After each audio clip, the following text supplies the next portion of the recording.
Hi friends, it's Star Thrifter and I have a thrift haul to share with you today. I just got a few pieces, but we'll go ahead and go over them and see what we got. If you could do me a favor and subscribe, I'd greatly appreciate that. This first item is a Polo Ralph Lauren, but it's a women's. And it's just kind of just a plain, pullover t-shirt. I kind of selective on what I pick up for women's especially, but in the line. But I thought this was kind of cute. It's got it's got their embroidery logo on it. Keywords that I'd be using for this would be like classic, preppy, nautical. Um, it's not really academic, but those would be some keywords that I would use for this item. This next item, this may surprise you a little bit, but plus size clothing, cardigans, they seem to sell pretty decent. They don't have to be a spectacular brand. This is just a Croft and Barrel. However, I have to make mention, Croft and Barrel actually makes some really nice pieces.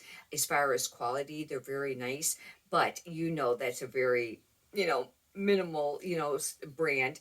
I don't pick it up otherwise very much. But this is a 3X, and it's an open front cardigan.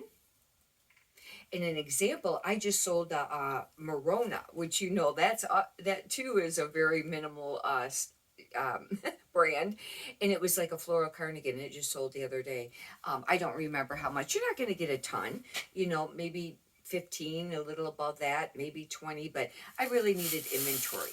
I had to just pick up some stuff. This is another. I don't know how this will do, but I needed inventory and I did go ahead and get this. I got this for $1. And this is a Croft and Barrel 1X button up. Button ups I don't find sell as quickly in the plus size clothing.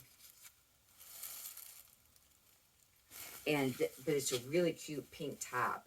And it does have the roll tab sleeve. It looks like here, which is a set one. No, where is it? Okay, because sometimes you have the option, but I think it has the option on it.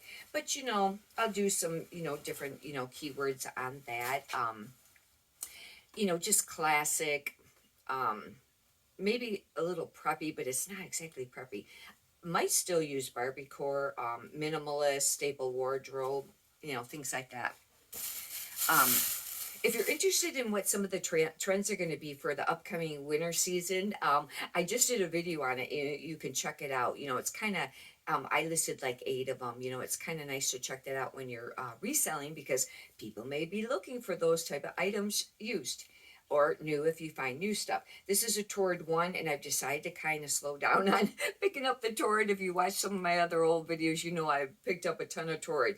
But this was a nice sweater, pullover, and the fact that I really needed inventory. This is a great example of, really needing inventory thrift haul.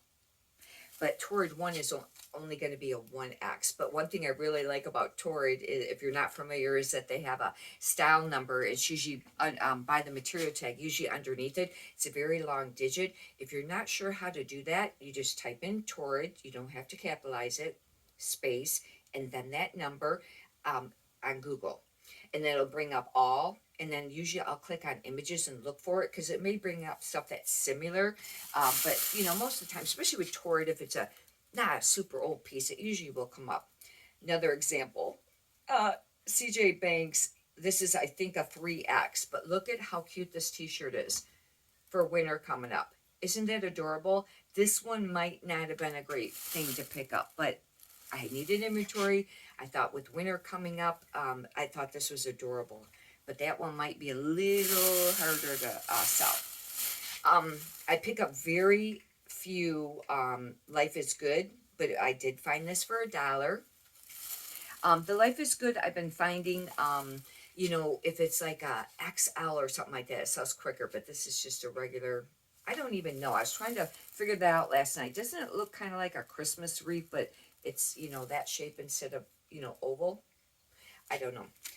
They don't usually have style numbers. Maybe I can just take a photo of it and then Google it. This is like brand new.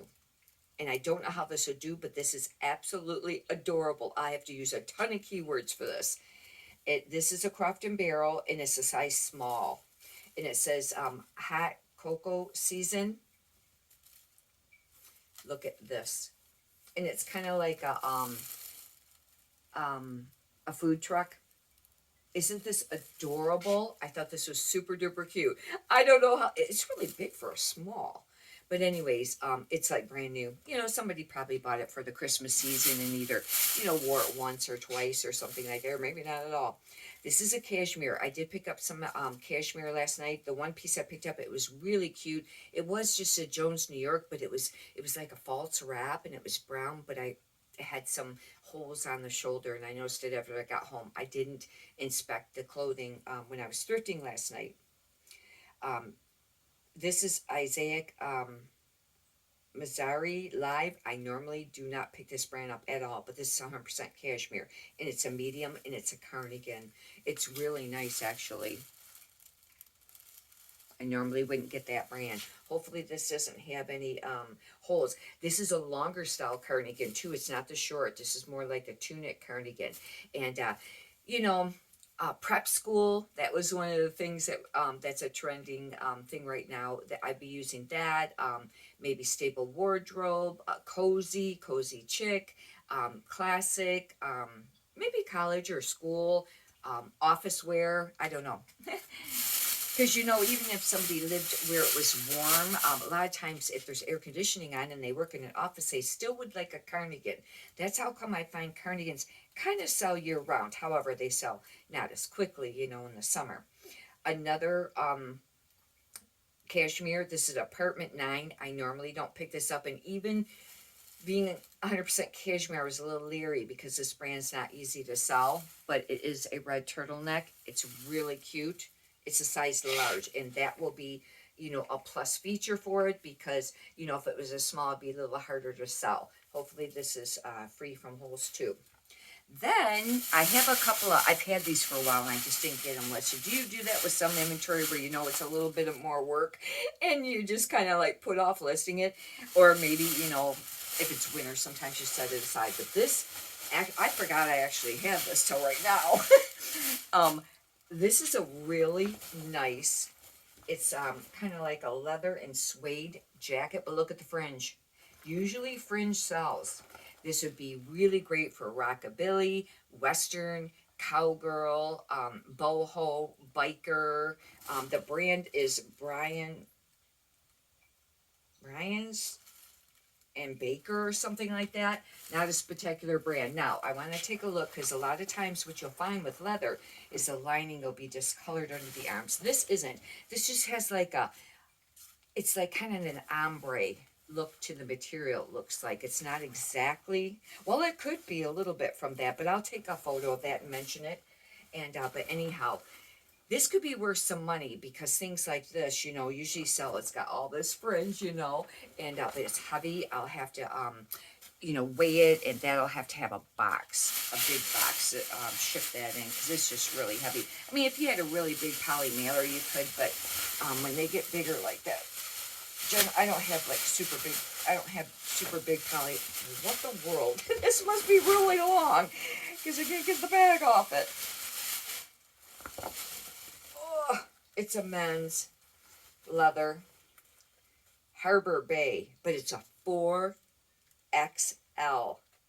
I don't know how that'll do because I know not as many people wear that size, but generally your larger sizes sell. If it was a 3X, it might sell quicker, but it's just a regular, it's more, this is more like a driving or a dress coat style leather jacket, and I'll have to do comps on that. It's super heavy and big and bulky. Oh man, hopefully it'll fit in one of the boxes I even have because that one's a little bit bigger. It should because I have that one big one. I think it's 12 by 12 by 9, and I get those, you know, from the post office. It'll go priority that way. Now, it could go in a regular box and still be ground, which would be cheaper, but I don't usually keep too many big boxes. I have a few, and I guess I should check, but I usually just end up using priority. But I know the customer would pay less if you could do ground on that. Anyhow, that completes it for today. Hopefully you've got a benefit from this. Leave a comment if you'd like. And many prosperous sales to you. Have a great day. Thank you.